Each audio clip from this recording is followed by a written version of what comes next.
tout de suite.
Les Léopards dames de la RDC ont arraché leur ticket pour les quarts de finale et c'est là après leur victoire des 32 contre 23 face à l'Algérie. Nous parlons là CAN féminine des handball. Et en Ligue nationale de football, les Salésiens des Don Bosco ont arraché une deuxième victoire des suites. C'est dimanche face à l'AS Dauphin Noir. Les matchs s'est joué au stade tout-puissant Mazembe. Dans ce journal, vous aurez un peu plus de détails. Mesdames et messieurs, c'est un plaisir pour moi de vous retrouver une fois de plus sur la chaîne étoilée pour le compte de Sport Star. À tous et à chacun, bienvenue. Et nous ouvrons ainsi cette édition du journal par la Ligue nationale de football dans sa première division.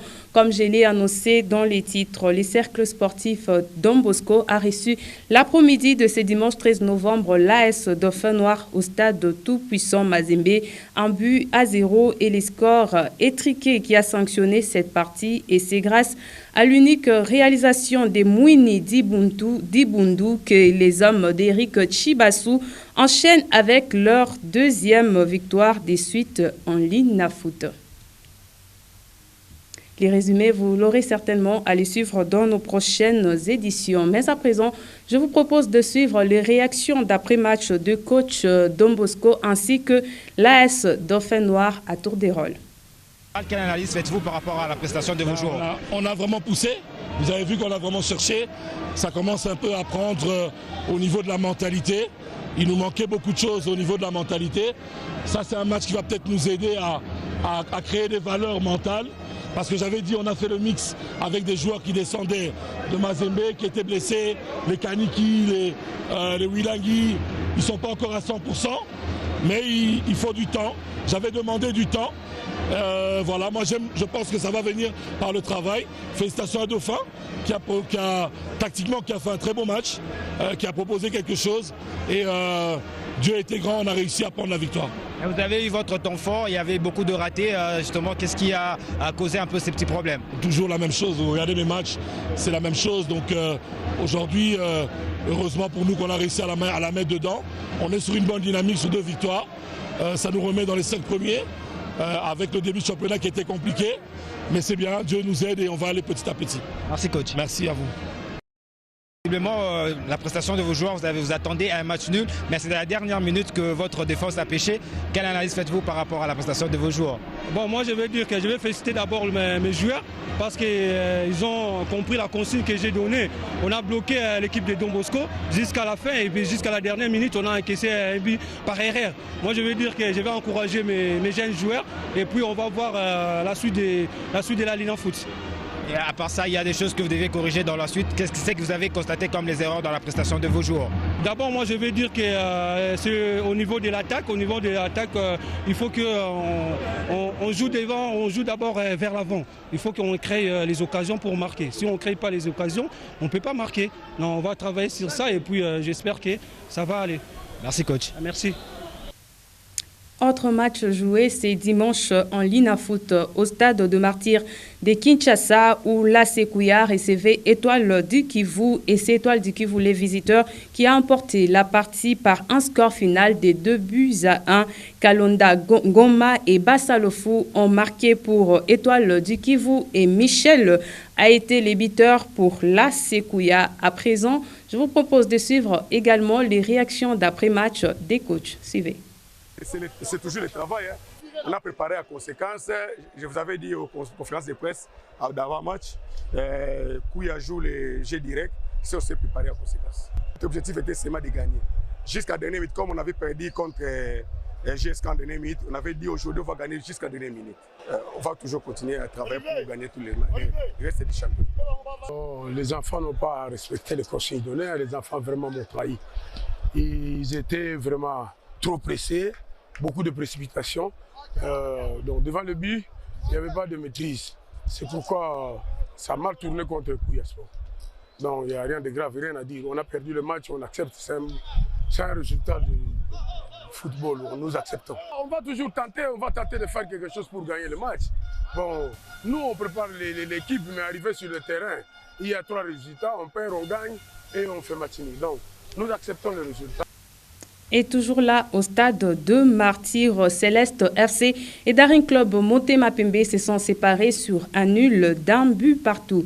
Et l'on nous signale que suite à la pluie qui s'est abattue sur la ville de Mbujimaï, le match qui devait opposer Sa Majesté Sanga Balende à l'US Panda B52 a été reporté au lundi 14 novembre. Et le match va se jouer à partir de 8h au stade Kachala Bonzola.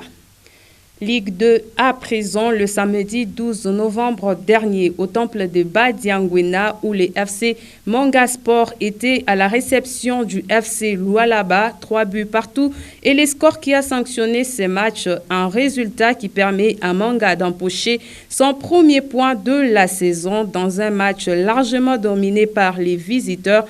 Manga Sport a puisé dans son orgueil pour réduire l'écart et c'est dans le temps additionnel que les locaux ont marqué les buts égalisateurs.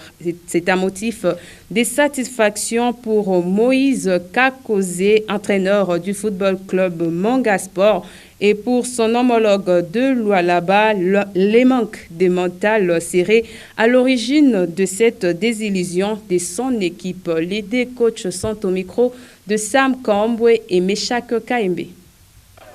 Nous avons mal débuté le match, nous avons encaissé des buts un peu plus faciles. Il fallait réveiller les garçons puisqu'ils étaient capables de le faire.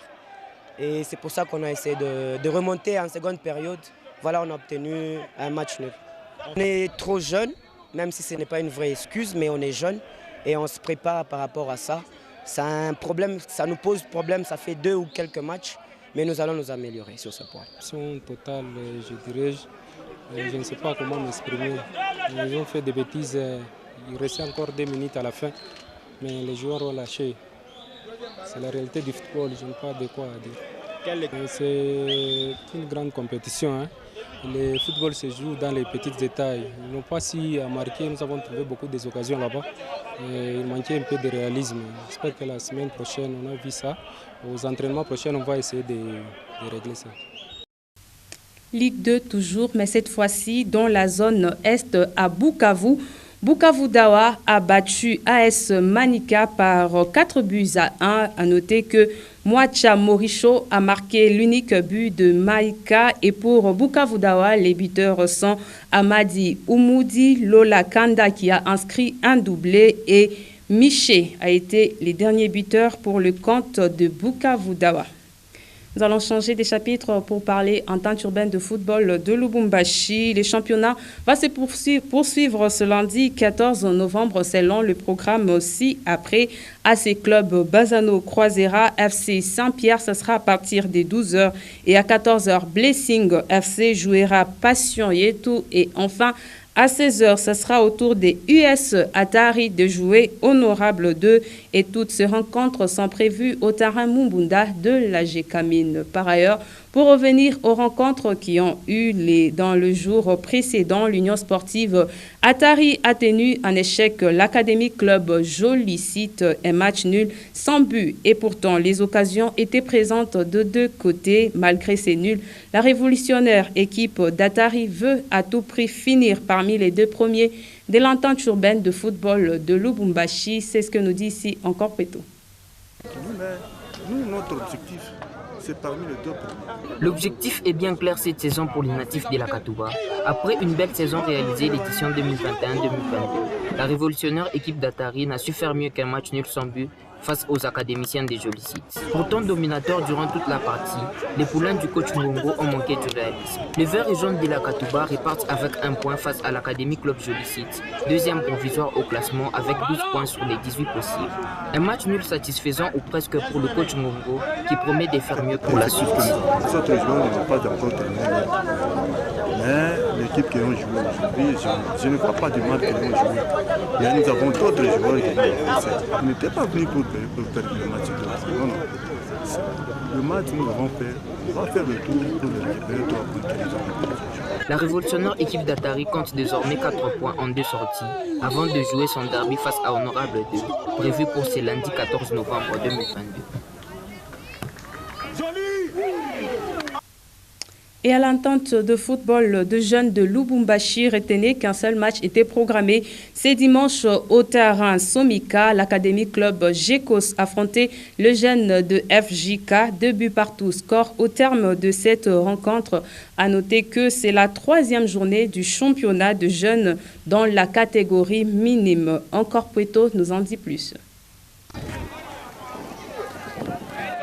L'Académie Club Gécos n'a toujours pas gagné chez les minimes. Pourtant bien parti dans ces matchs que le Blues ont emballé dès la première minute. Profitant de leur temps fort, les poulains de Cédric Kalinga ont inscrit 2 buts avant la mi-temps. Les académiciens des Gécos ont laissé des espaces dans leur défense et se feront punir à 15 minutes de la fin du match. C'est sur des erreurs défensives que les Bleus ont encaissé les 2 buts face à des jeunes de FJK très déterminés.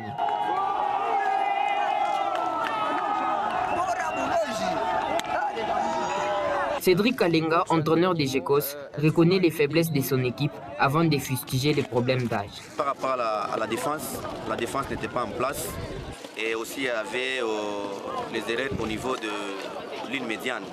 C'est ce qui nous a fait du tort en vue de nous égaliser tous les débits. Admettre pourquoi, parce que ce sont les enfants. Quand vous regardez par rapport à la catégorie, Gécos respecte l'âge des enfants, mais il y a d'autres équipes qui viennent avec les enfants qui doivent jouer chez les cadets et jouer chez les minimes.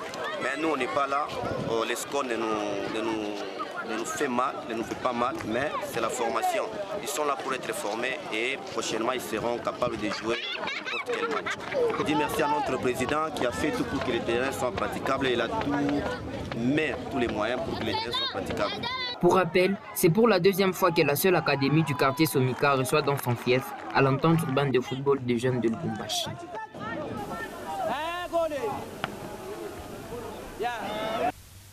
Autre résultat de match joué, c'est même dimanche, mais cette fois-ci au terrain Onel de la Roachie, Étoile jaune a battu Katanga Star, tout d'abord chez les minimes 2-0 et les scores finales et chez les cadets 3-2 et enfin chez les juniors, c'est un match nul de 3 buts partout qui a sanctionné la partie. Et parlons football féminin à présent, l'Idaring Club Motema Pembe Bikira a tenu son assemblée le samedi 12 novembre dernier et à l'issue de cette assemblée, le président du club Tridon Kasseso a dévoilé l'ambition du club cette saison et il est dans cet extrait choisi ici pour vous par Joël Kabea. Nous avons l'obligation de stopper le sacrifice de Lubumbashi. C'est-à-dire que nous avons commencé d'abord par récupérer tous nos anciens joueurs, les appuyés principaux connaître. Pour ça, nous aurons à les récupérer. Dans les cas contraires, les transférer. Nous avons fait un recrutement au Congo-Braza, un recrutement à Béni et à Goma pour le Lubumbashi. Les joueurs chez moi ne sont pas transférables parce que nous avons investi beaucoup dans ces enfants. Et actuellement, il n'y a plus de jeux de Congo.